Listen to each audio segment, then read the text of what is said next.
لو تناهيتم إلى سر الحياة وصنعتم كائنا حيا نرى.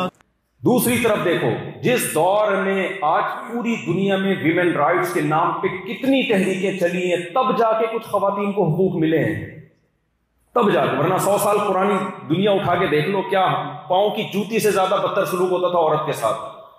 لیکن آپ 1400 سال پہلے جاؤ، محمد صلی اللہ علیہ وسلم تو یونائٹڈ نیشن سے آپ کا کوئی ریلیشن نہیں تھا، بنی بھی نہیں تھی.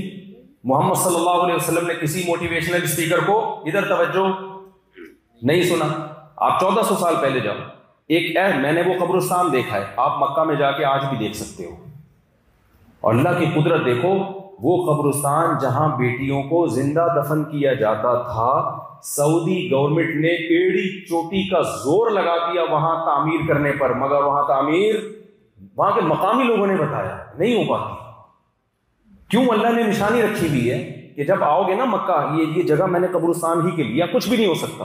بہت کوشش کی ہے، نہیں ہو پا رہا، تاکہ پتہ چلے کہ آج ویمن رائٹس کے نام پہ دنیا میں جو باتیں ہو رہی ہیں، جو حقوق محمد صلی اللہ علیہ وسلم نے 1400 سال پہلے عورت کو دی ہے نا، جو ظلم ہوتا تھا، وہ ظلم آج اپنی آنکھوں سے اس قبرستان میں دیکھو، آدمی کی روح ہل جاتی ہے. مکہ میں وہ قبرستان ہے جہاں لوگ اپنی بیٹی کو زندہ دفن کیا کرتے تھے. تبھی قرآن نے کہا وَإِذَا الْمَوْءُودَةُ سُئِلَتْ بِأَيِّ ذَنبٍ قُتِلَتْ. اللہ کہتے ہیں ایسا انصاف کا دن ہوگا جس دن زندہ دفن کی ہوئی بچی کو عدالت کے کٹہرے میں لا کے کھڑا کروں گا اور کہوں گا بتا تجھے کس جرم میں قتل کیا گیا. کیونکہ قاتل قصاص باپ لیتا ہے. عربوں میں کیا رواج تھا؟ بھائی بیٹے کو قتل کرو گے تو کون اس کے مقابلے میں آ کے کھڑا ہوگا؟ باپ. جب باپ ہی قاتل ہو تو کون قصاص لے گا؟ کوئی لے سکتا ہے؟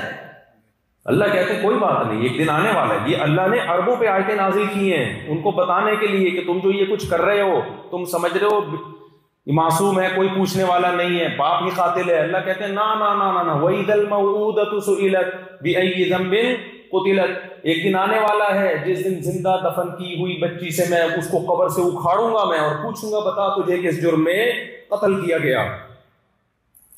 بچیوں کی پیدائش پر جو موت ہوتی تھی، زندہ دفن کیا جاتا تھا، اس عمل سے 1400 سال پہلے اس ظلم کے خلاف کس نے آواز اٹھائی ہے؟ بولو، اسلام نے، محمد صلی اللہ علیہ وسلم نے. اور نہ صرف یہ کہ ان کا وہ زندہ دفن ہونے سے بچایا، کیسا پروٹوکول دیا اپنے عمل سے. عمل سے کیسا پروٹوکول دیا؟ آپ کو پتا ہے میرے جیسے نالائق لوگ باتیں بہت کر لیں گے، ہو سکتا ہے عمل میں کیا ہو؟ زیرو. آج ہوتا ہے کہ نہیں ہوتا؟ بڑی بڑی باتیں کر رہے ہوتے ہیں، جب آپ عمل دیکھتے ہو تو کیا نکلتا ہے؟ زیرو. یہ ہم اور آپ میں ہو سکتا ہے. محمد صلی اللہ علیہ وسلم نے بیٹی کو محبت دے کر عمل بھی دکھایا، کیونکہ عمل سے جو موٹیویشن ملتی ہے وہ زبانی باتوں سے نہیں ملتی. صحیح بخاری مسلم کی حدیث ہے، رسول اللہ صلی اللہ علیہ وسلم کے لیے صفیں کھڑی ہوئی تھی مسجد نبوی میں، صحابہ انتظار کر رہے تھے نبی صلی اللہ علیہ وسلم تشریف لائیں گے، تو آپ صلی اللہ علیہ وسلم کی گود میں آپ صلی اللہ علیہ وسلم کی نواسی، بیٹی کی بھی بیٹی. صحابہ کرام کہتے ہیں کہ ہم نے دیکھا کہ نبی صلی اللہ علیہ وسلم نے اپنے کندھے پہ اپنی بیٹی کی بیٹی کو، 2-2.5 سال ان کی عمر ہوگی یا 3 سال عمر ہوگی، اتنی چھوٹی بچی کو کہاں بٹھایا ہوا ہے؟ کندھے پر. حسن و حسین کو بھی آپ نے بٹھایا سجدے کی حالت میں پشت پر. بیٹی کو آپ نے کہاں بٹھایا؟ تو یہ عجیب بات نہیں ہے، سب بٹھاتے ہیں باپ، کبھی کبھار جوش میں آتے ہیں، ہم بھی اپنی بچیوں کو کندھوں پہ بٹھا کے گھماتے ہیں، ہر باپ بٹھاتا ہے. یہ عجیب حیرانگی کی بات نہیں ہے. صحیح مسلم کی حدیث کہ صحابہ کہتے ہیں اقامت کے بعد جب آپ صلی اللہ علیہ وسلم نماز کے لیے کھڑے ہوئے تو وہ بیٹی آپ کے کندھوں پہ بیٹھی ہوئی تھی، حالانکہ آپ کا معمول کندھوں پہ بٹھا کے نماز پڑھنے کا نہیں تھا. بچی کو کندھے پہ بٹھا کے نماز پڑھا رہے ہیں. اس سے عجیب بات یہ، جب آپ رکوع میں گئے آپ نے بچی کو اٹھا کے نیچے رکھا، جب سجدے سے آپ اٹھے ہیں دوبارہ اٹھا کے کندھوں پہ بٹھا لیا. 4 رکعتیں اس طرح پڑھی ہیں آپ نے. اب شارحین محدثین پریشان، فقہا پریشان، بھائی یہ کیوں ہے؟ بھائی یہ کیوں ہو رہا ہے؟ اس میں کیا حکمت ہے؟ یہ کام تو کبھی بھی نہیں کیا، کیوں کیا جا رہا ہے؟ علامہ نووی رحمہ اللہ تعالی بہت بڑے محدث، انہوں نے فرمایا اصل مقصد تھا بیٹی کی نفرت لوگوں کے دلوں سے نکالنا، پروٹوکول دینا اس کو۔ سمجھتے ہو کہ نہیں سمجھتے ہو؟ بیٹی کی نفرت لوگوں کے دلوں سے نکالنا، ایسا عمل سے پروٹوکول دے کے دکھایا، اور پھر وہ سوسائٹی بنا کے دکھائی۔ عرب میں آج چلے جاؤ، بیٹی کی پیدائش پر بیٹے سے زیادہ خوش ہوتے ہیں، آج بھی سعودی عرب میں ہے یہ۔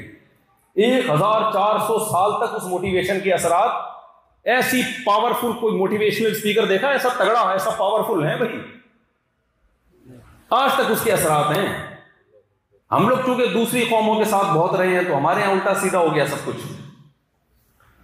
آپ صفائی دیکھ لو، آج ہمیں امریکہ میں صفائی نظر آ رہی ہے، کیا 200 سال پہلے تھی یہ صفائی؟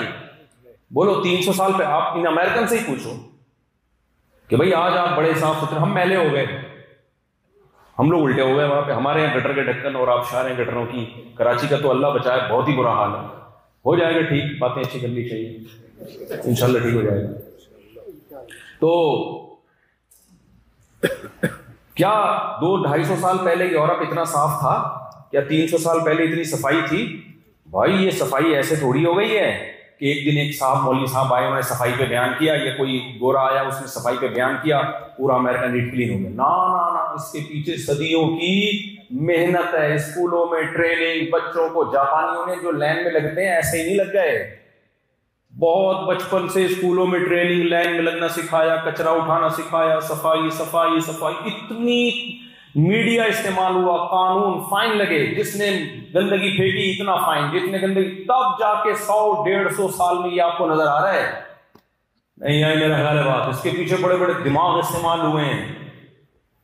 لیکن عرب میں 1400 سال پہلے محمد صلی اللہ علیہ وسلم جو مذہب لے کر آئے، اور آپ نے کہا میرا کچھ بھی نہیں ہے، یہ کس کا پیغام ہے؟ اللہ کا۔ اور واقعی اتنا پاورفل پیغام کسی شخص واحد کا نہیں ہو سکتا۔ اس پیغمبر نے جو صفائی کے احکام سکھائے، وہ آج ان ترقی یافتہ قوموں میں بھی اس درجے کی صفائی نظر نہیں آتی ہمیں جو سکھائے محمد صلی اللہ علیہ وسلم۔ سب سے پہلے اسلام کا سب سے پہلا جو آرڈر ہے نا، وہ طہارت سے شروع ہوتا ہے۔ دیکھو، جب کوئی غیر مسلم مسلمان ہوگا تو اب ہم اس پہ اسلام کے احکامات لاگو کریں گے کہ نہیں کریں گے؟ کیا ہو گیا بھائی، تھک گئے ہو؟ مجھے بتا دو بھائی، جیسے ہی کوئی غیر مسلم اسلام قبول کرتا ہے تو اسلامک لا شروع نا، تو وہ کہے گا اب مجھے کیا کرنا ہے، تو آپ کیا بولو گے؟ آپ نے کیا کرنا ہے؟ حج پہ جانا ہے بھائی، آپ حج پہ چلے جاؤ گے، آپ 130 استغفر اللہ، وہ پھر 4 آ رہی تھی روک لی میں نے جلدی سے، یعنی 4 شادیاں کر لو، ایسا تھوڑی بولیں گے آپ اس کو، یہاں تو ویسے بھی غیر قانونی، بھائی کرو گے تو پٹو گے، اچھا ایسا نہ ہو، تو ایسا تھوڑی ہوگا۔ سب سے پہلا حکم جب غیر مسلم اسلام قبول کرتا ہے، طہارت، پہلے اپنے جسم کو اور کپڑوں کو صاف کرو۔ کتنے واقعات ہیں، کوئی غیر مسلم مسلمان ہوا، نبی نے غسل کا حکم دیا، سب سے پہلے کام کیا کرنا ہے؟ غسل۔ وَثِيَابَكَ فَطَهِّرْ، سب سے پہلا آرڈر اسلام میں کیا نازل ہو رہا ہے؟ پہلا علم کا، اقرأ بسم ربک الذی، علم میں نالج ہے نا، تو نالج میں سب سے پہلے کیا؟ طہارت کی نالج، سب سے پہلے صفائی ستھرائی کی نالج۔ اور اسلام کا جو صفائی کا سسٹم ہے، آج بھی اس سسٹم سے دوسرے سسٹم کو کمپیئر کیا جائے تو اسلام کا پلڑا بھاری ہے، کیونکہ اسلام کی صفائی اندر سے شروع ہوتی ہے، اور اسلام کے علاوہ جتنی بھی موٹیویشن ہے وہ صفائی کہاں سے شروع ہوتی ہے؟ باہر سے شروع ہو کر اندر آتی ہے۔ اسلام کی شروع اندر سے ہو کے باہر جاتی ہے۔ انٹیریئر کو سب سے زیادہ صاف رکھو۔ اس کی مثال سب سے پہلے اللہ نے کہا حرام مت کھاؤ، خبائث جو ناپاک اور گندی چیزیں ہیں وہ مت کھاؤ۔ مردار کھانے کی ہمیں اجازت بولو نہیں، کیونکہ گندا ہوتا ہے۔ پیٹ میں کیا اتارنا ہے؟ حلال اور طیب پاکیزہ ذبح ہوا ہوا، کیونکہ بلڈ جانور کے گوشت میں رہ جاتا ہے، اگر اس کو ذبح نہیں کرتے آپ تو جانور کے گوشت میں خون ہے، آپ خون کپڑوں پہ لگ جائے، اسلام کہتے ہیں نماز نہیں ہوتی، تو اسلام اس خون کو کھانے کی اجازت کیسے دے گا؟ آپ اوپر سے نیٹ کلین صاف ستھرے، لیکن آپ خون پی رہے ہو۔ اسلام کہتا ہے دنیا تمہیں صاف کہے گی لیکن اللہ تمہیں صاف ستھرا بولو نہیں کہے گا۔ اندر سے صفائی شروع ہو رہی ہے، اندر سے۔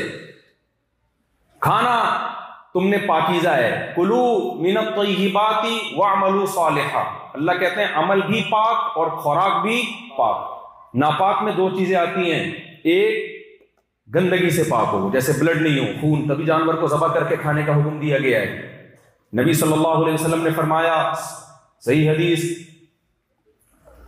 جلالہ کھانے سے منع کیا. جلالہ اس جانور کو کہتے ہیں جو جانور حلال ہو کھاتا گندگی ہو. جانور حلال ہو کھاتا کیا ہو؟ کوا کیوں حرام ہے؟ گندگی کھاتا ہے. میرا ایک بیان آیا نا کوے پہ, ادھورا چلایا لوگوں نے. میں اس کوے کو حلال نہیں سمجھتا, سمجھ رہے ہو؟ میرے بارے میں لوگوں نے مشہور کیا بھائی کوے کو حلال سمجھتا ہے.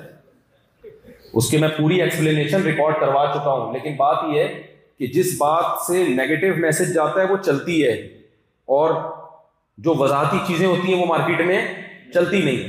تو مرغی بھی اگر گندگی کھانا شروع کر دے نا, اور اس کے گوشت میں گندگی کی وجہ سے اسمیل آنا شروع ہو جائے, وہ مرغی بھی اسلام میں حلال نہیں ہے. نبی صلی اللہ علیہ وسلم نے منع فرمایا ہے اس مرغی کو کھانے سے جو گندگی کھاتی ہے. گائے بھینسیں اگر گندی خوراکیں کھا رہی ہیں اور ان کے اسمیل یا ان کے دودھ یا گوشت میں اسمیل آ رہی ہے, آپ صلی اللہ علیہ وسلم نے اس گائے اور بکری کے کھانے سے بھی منع کیا. اس کو آپ کو کئی دن تک صاف غذا کھلانی پڑے گی, وہ گندگی آپ پیٹ میں نہیں اتار سکتے. تو یہ صفائی کی موٹیویشن ہے کسی کے پاس؟ ہوا و حرص والا دل بدل دے, میرا غفلت میں ڈوبا دل بدل دے.